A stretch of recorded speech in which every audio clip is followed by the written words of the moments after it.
राष्ट्रवादीकडून शरद पवारांच्या खासदारांना सत्तेत सोबत येण्याचा प्रस्ताव खासदार सुनील तटकरे यांनी दिल्याची चर्चा झालेली होती।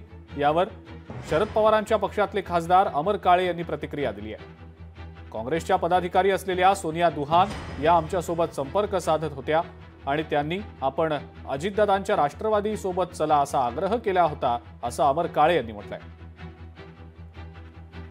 4.5 वर्ष आता सरकार विरोधामध्ये तुम्ही कसे राहाल, सर्वाईव्ह कसे कराल, मतदारसंघामध्ये निधी कसा भेटेल, हे सर्व प्रश्न करून आता पुढच्या काळामध्ये जर तुम्हाला पुन्हा निवडून यायचं असेल, तुमचं पॉलिटिकल फ्युचर तुम्हाला जर पुन्हा हे करायचं असेल, तर स्टेबल करायचं असेल, तर तुम्ही अजित पवारांसोबत गेले पाहिजे अशा पद्धतीचं त्यांनी आमच्या 7ही लोकांना बोलून कन्व्हिन्स करण्याचा प्रयत्न केला।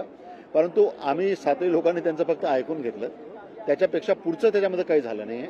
आणि सोनिया दुहान ज्या आहेत त्या भारतीय राष्ट्रीय काँग्रेस पक्षाच्या पदाधिकारी आहेत। मला थोडं नवल हे वाटतं की भारतीय राष्ट्रीय काँग्रेस पक्षाचा पदाधिकारी अजित पवार साहेबांच्या एनसीपी सोबत चला हा प्रस्ताव जो आमच्याकडे ठेवतोय, आमच्या 7 लोकांकडे, हा थोडा एक म्हणजे थोडं न समजणारा विषय।